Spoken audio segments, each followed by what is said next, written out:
Good morning, everybody. My name is Mr. Price, and I'm going to be your all's teacher for Math AI. And this is the SL1 level. So the way that I see these notes going and kind of class going right now is during class hours.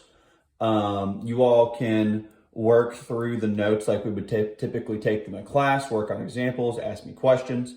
And I've got specific ones that I'm going to want you all to try on your own that I will not include in this video. And you all can work those. And as you all have questions or as you all have things that you want to discuss with me, I will be available through Zoom. And so you can feel free to pop in at any point during class hours or any day on a C day, which are Wednesdays, to get help on something. And so I've posted the PDF for the notes that I'm using today on Canvas. So you can either print these off, or if you're someone who would prefer to handwrite your notes, you are more than welcome to do that as well. It is completely up to you. And so with that, right now, the section that we're going to be doing today isn't directly out of the red book or the orange book that you've been given, because as of today, I was told that we couldn't be 100% sure that you all would have these books in time for the first day of school, which is okay.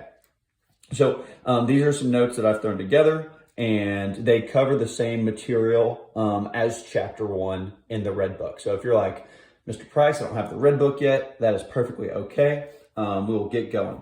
And so what we're going to look at largely today is drawing lines graphically and different applications of lines, and just looking at what that looks like. So we're going to start with the really basic ones.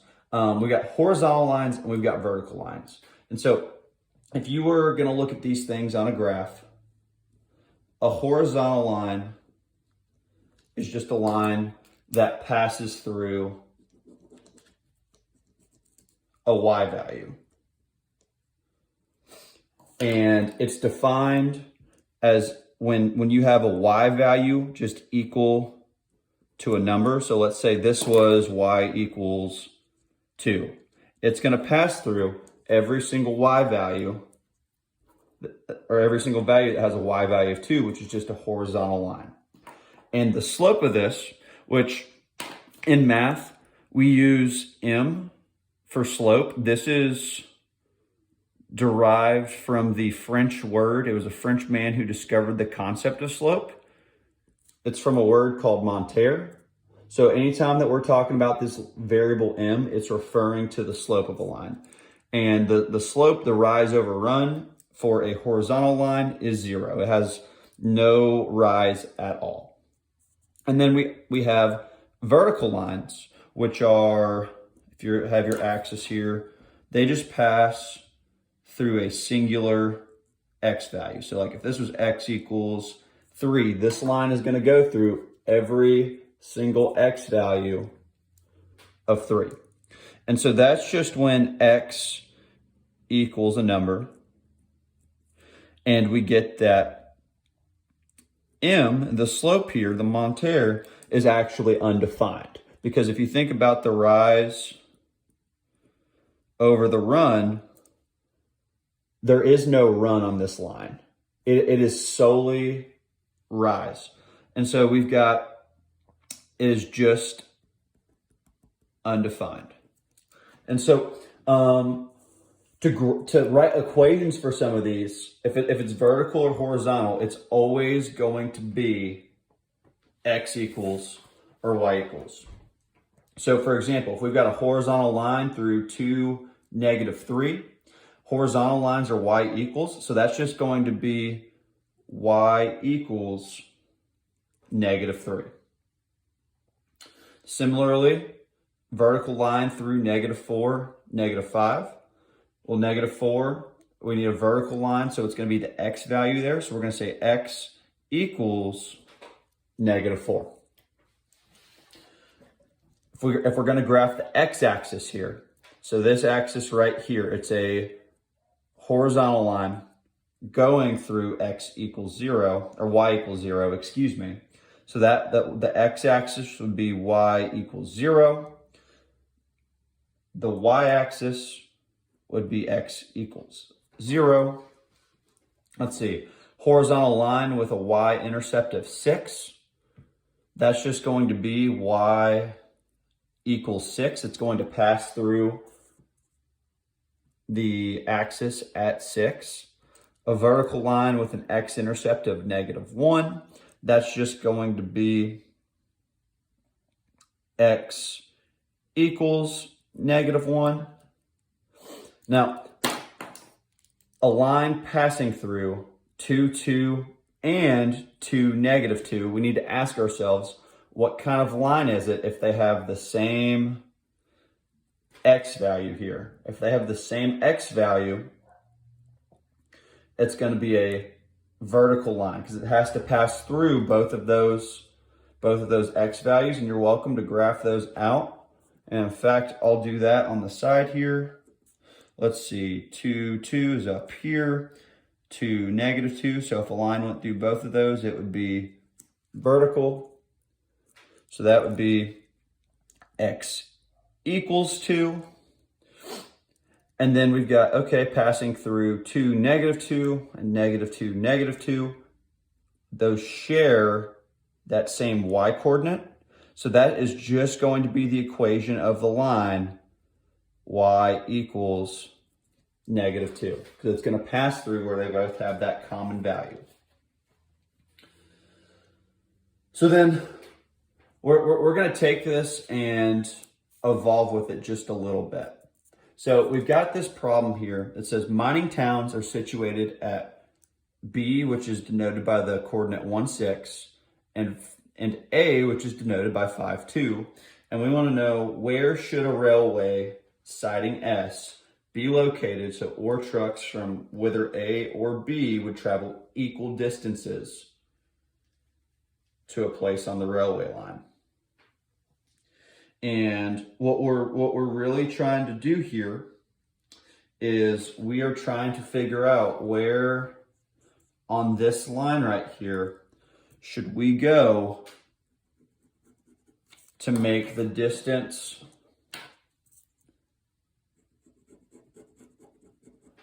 to both of these equal. Now, one of the things that you all should see on Canvas for this day is a formula sheet.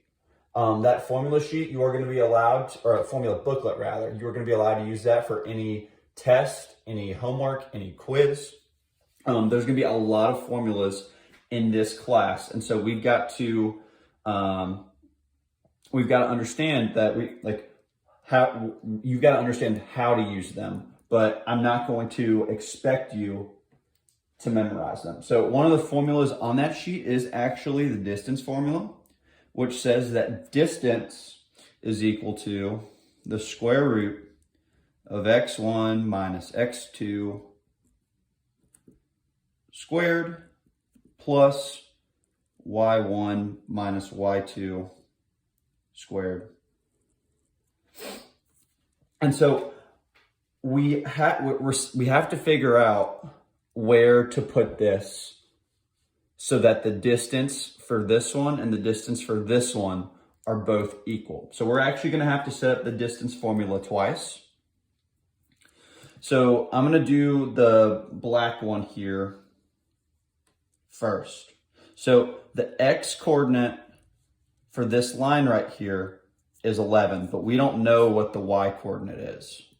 We're trying to figure out where to put the y coordinate here.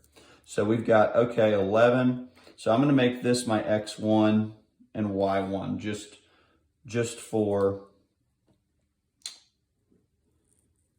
to make it easier. So x1 here is 11.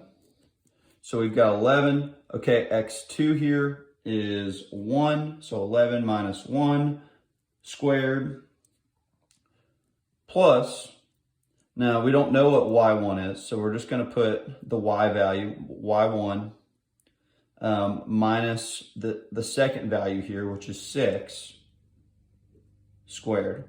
Now, we're going to set this equal to the distance of this pink line right here.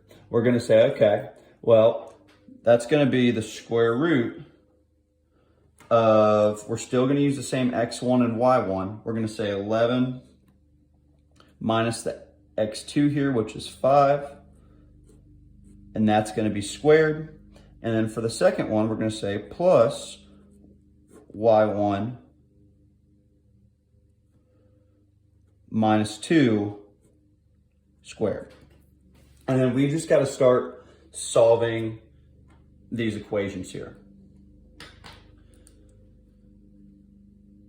So let's see here. 11 minus 1 is 10. 10 squared is 100. Let's see. Y minus 6 squared is going to be y minus 6 times y minus 6. And if you FOIL these things out, you're going to get y squared minus 12y plus 36. And there's my radical right there. So then over here, we've got 11 minus 5, that's 6. 6 squared is 36. This is y minus 2 times y minus 2. I'm going to drop the 1 because they're both referring to the same coordinate here. We've got 36 plus, if you FOIL that out, you get y squared minus 4y plus 4.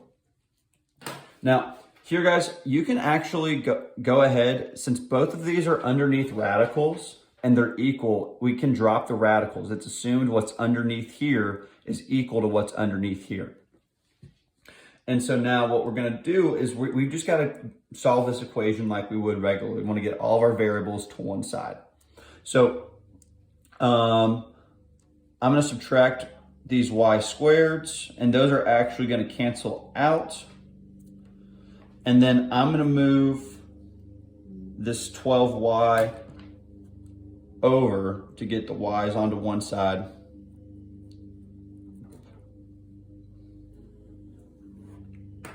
So let's see what we have here. We've got 100 plus 36 equals 36. Cancels, cancels, cancels. I guess we could have canceled the 36s out. We'll cancel them out in a second. 36 plus 8y plus 4. I'm going to go ahead and subtract the 36s as well as the 4s. So those are going to cancel, those are going to cancel, those are going to cancel. We're going to get 96 equals 8y, which means 8 times what is going to give us 96? That's going to be 12. So to figure, so the coordinate that we should put the railway is 11, 12. So that needs to be the location of the railway siding so that we can have those be equidistant, the same distance for each one.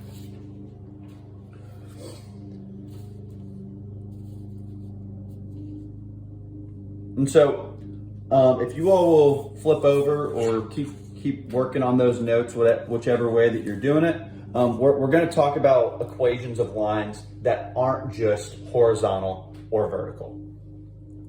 So there's 3 different forms that you all could see these in. There's 3 different forms that you all could see these written in.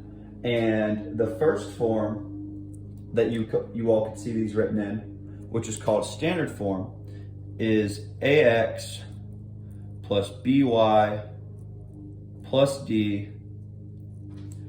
equals 0. And this is what's called the standard form of a line.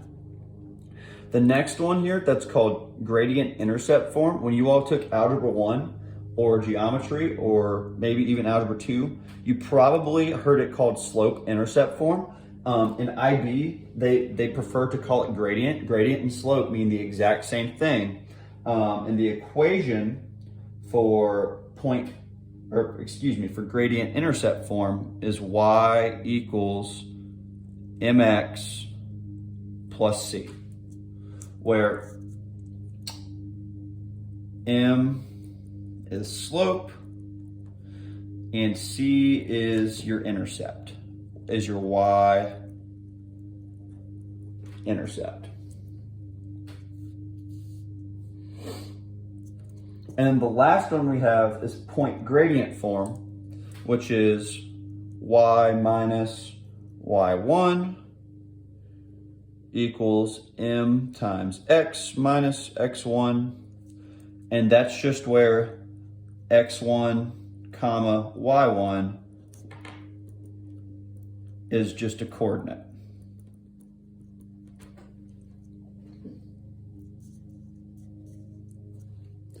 It's just a coordinate. And so to write an equation for any line, you just need two things. And those two things are that you need the slope, you need the rate that that line is increasing at or decreasing at. And then any other point, so any point on the line will suffice.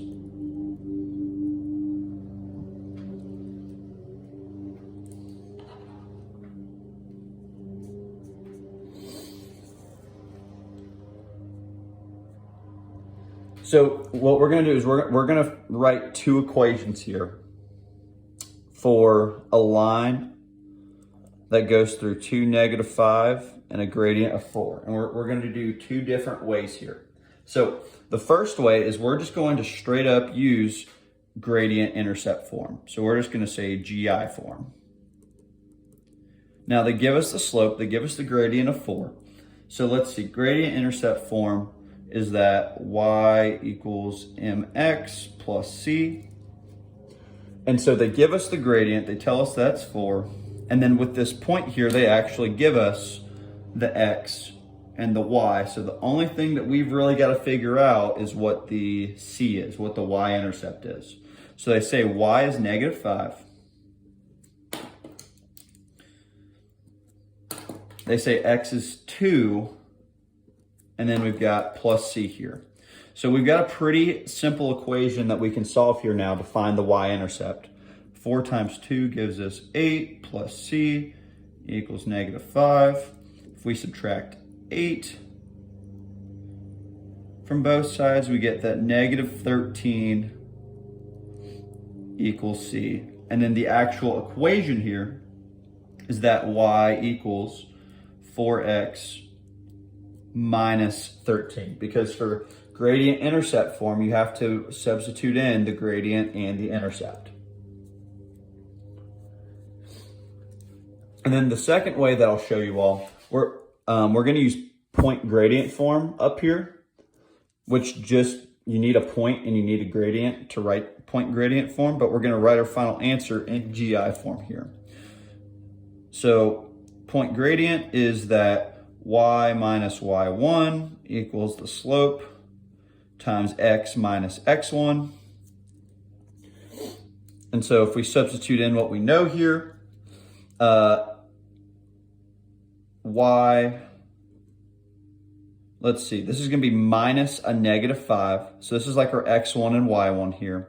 So we're going to say plus 5, because it's minus that -5, equals the slope, the gradient here, of 4 times x minus 2.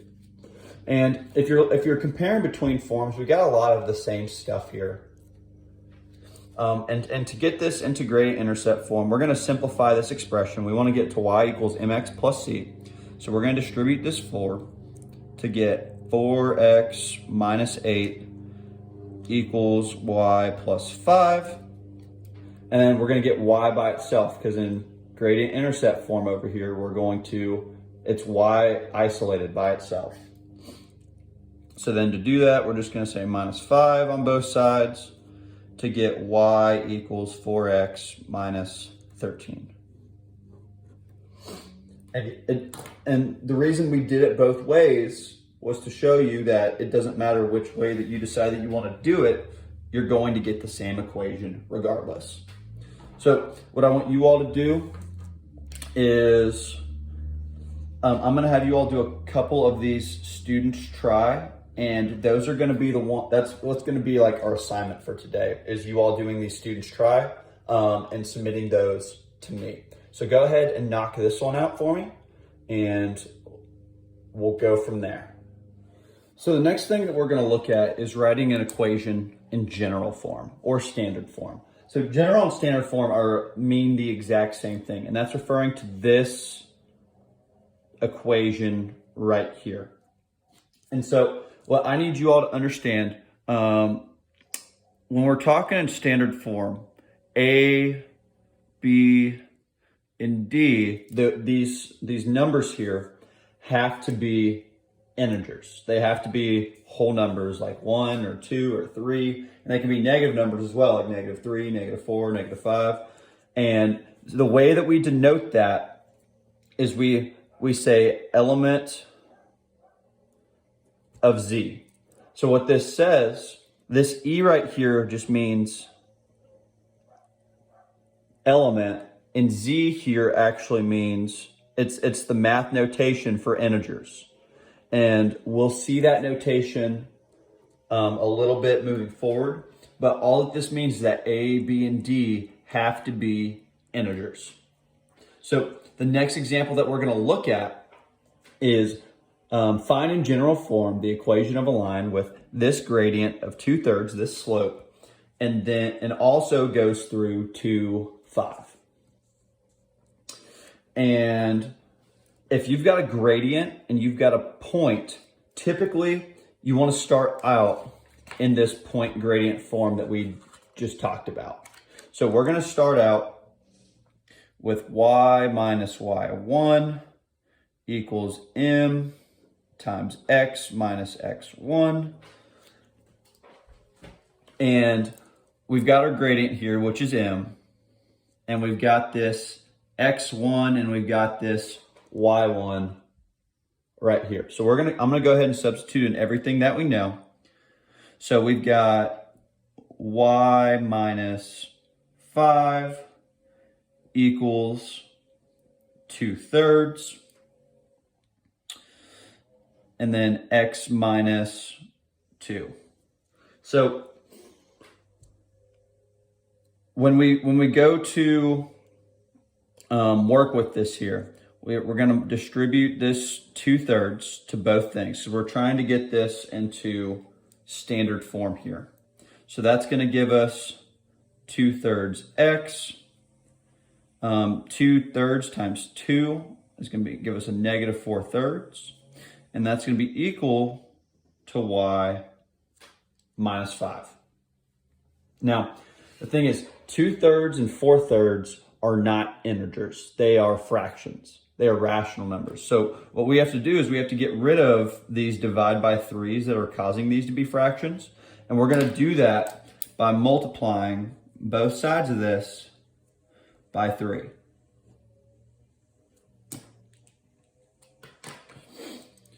And so when we do that, that's going to cancel these 3's out.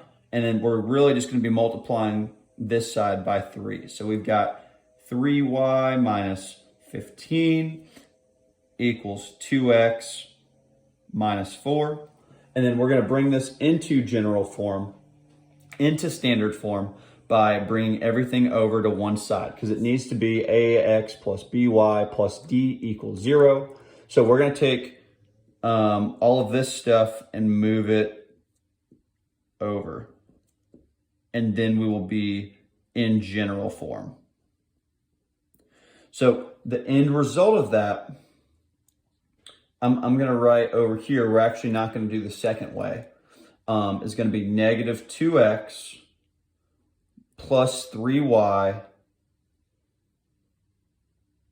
minus 11 equals 0. That right there is our standard / general form.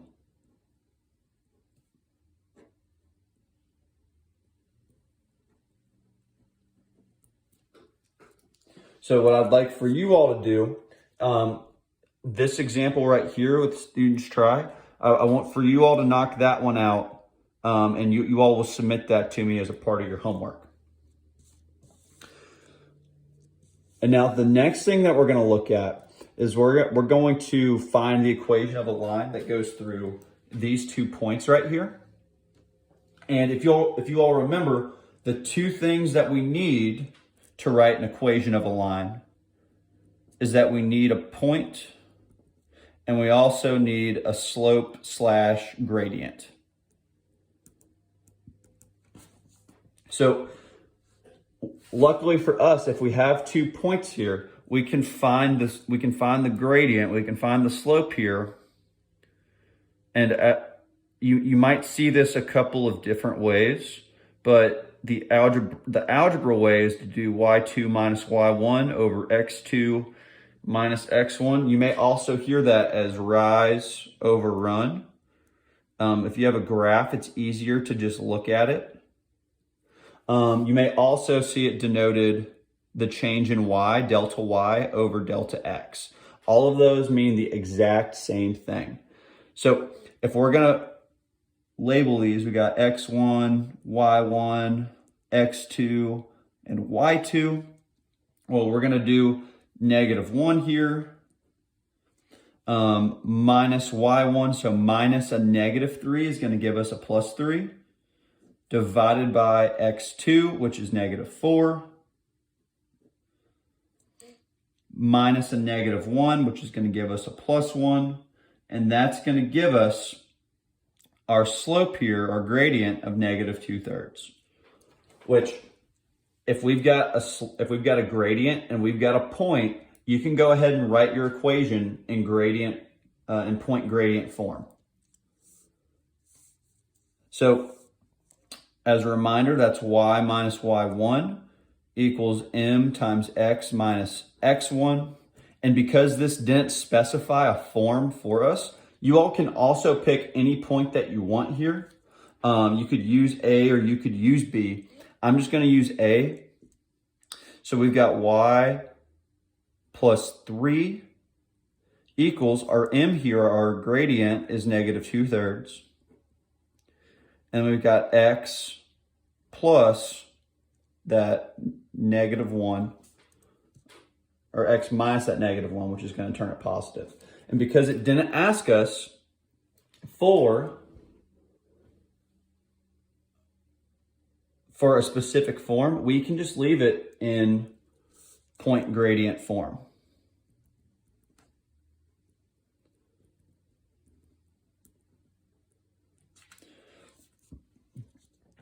So I want you all to try this one right here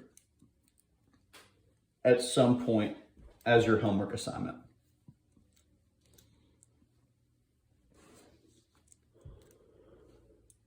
So then the next example here, we're going to find the equation of a line with an x-intercept of 5 and a y-intercept of -2. And so we need to think to ourselves, what are the coordinates for an x-intercept of 5? What are the coordinates for an x-intercept of -2? So if it intersects here, it's going to be 5, 0, and the y-intercept is going to be 0. Sorry about that, guys. My video cut out midway through this problem. So the x-intercept was 5, 0. The y-intercept was 0, -2. And then we've just got to do what we did with this problem up here, which is find the slope between those two. And then because we have the gradient here, and we were also given the y-intercept here, the easiest form to write that in is gradient intercept form. And so what we're going to do now is we're going to actually, instead of just writing equations of lines, we're going to actually be graphing a couple of these. So if you all, wherever you're at, if you've got some graph paper or if you've printed these off, we can look at a couple of these. So what typically the easiest way to graph lines is to have it in gradient intercept form. So as a reminder, that is y equals mx plus c. So our end game is to try to get y by itself, because if you have the slope and you have the y-intercept, you have everything you need. And those are typically the easiest ones to find. So this right here, this 2x minus 3y equals 12, this can be written into gradient intercept form, but we just have to do a little bit of math to get it there. So we're going to subtract the 2x over from both sides here to get that negative 3y equals 12 minus 2x. And then to get y by itself here, we've got to divide everything by negative 3. And so once we do that, we get the equation is y equals, I'm going to write the x first. That's going to be 2/3 x minus 4. And I just reorder them there to get it into gradient intercept form. So then all you have to do is, once you have the slope, you have the gradient here, which is 2/3. And then you have the y-intercept here, which is negative 4. Well, you plot your y-intercept, and then you just, you can do one iteration of the slope. So the rise is 2, so 1, 2, and the run is to the right 3 since it's positive. And we're just going to draw a line through those points for right now. And that's it. So what I want you all to do is, for these 5 right here, part of your assignment is going to be to graph those lines, all of those ones highlighted in pink.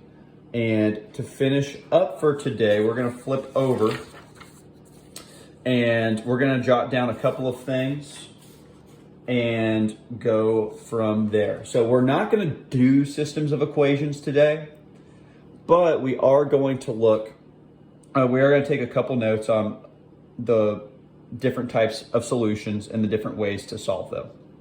So there's 3 types of solutions here. You have one solution for a system of equations, which is one intersection. They intersect one time if you graph them. We have no solution, which is when the lines do not intersect, and the word we use for that is parallel. And then the last type we have is infinite solutions, which is when the 2 lines are actually the exact. So then we have infinite solutions, which means that they are actually the same line. It means that they intersect at every single point.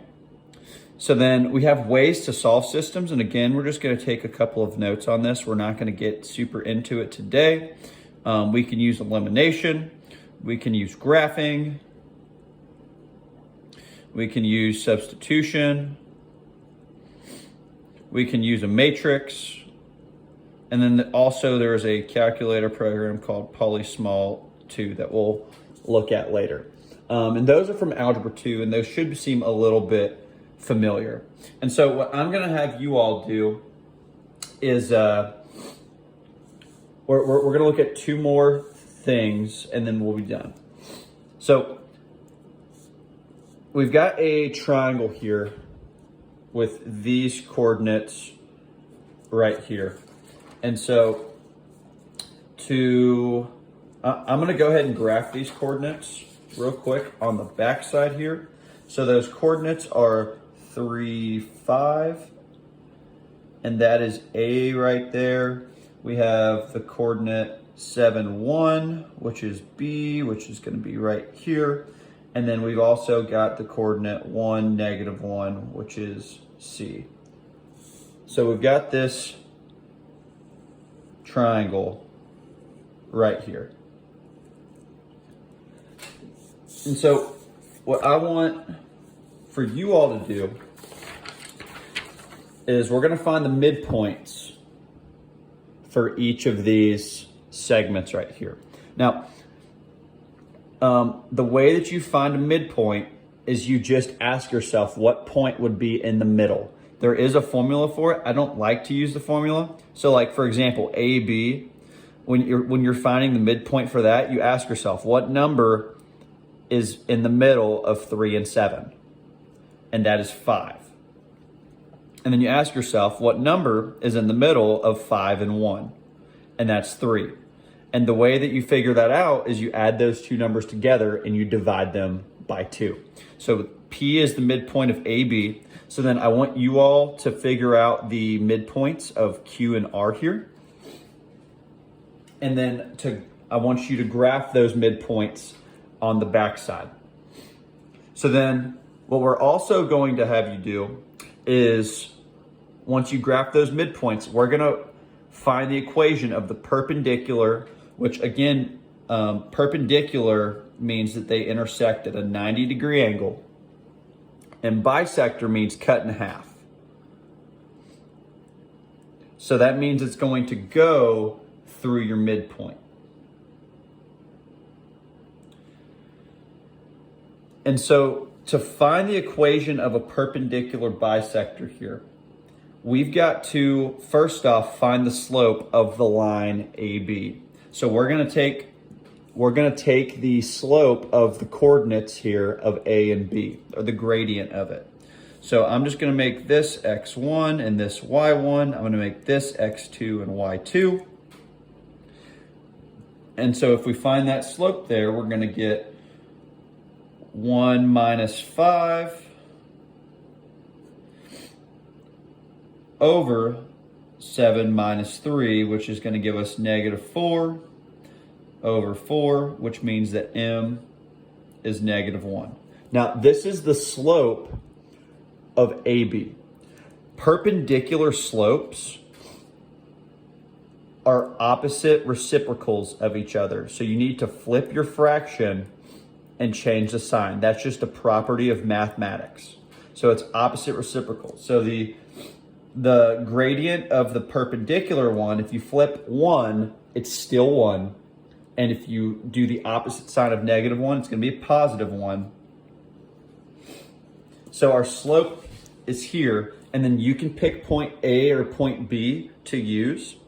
I'm going to pick point A, and we're going to use that point gradient form. So y minus 5 equals 1 times x minus 3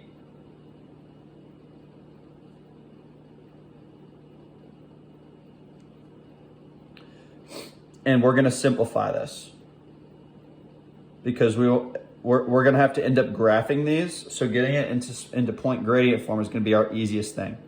So 1 times x is x, 1 times negative 3 is negative 3, equals y minus 5. And then to get that into point gradient form, we're just going to add 5 to both sides to get x plus 2. And so I'm going to have you all figure out the midpoints and the perpendicular bisectors for the other two. But once you get that perpendicular bisector, so we're going to plot the point 5, 3 to signify that midpoint. And I clearly did not draw a perfectly straight line here because it wasn't there originally. And then if we have x, you know what? I think I made a mistake somewhere.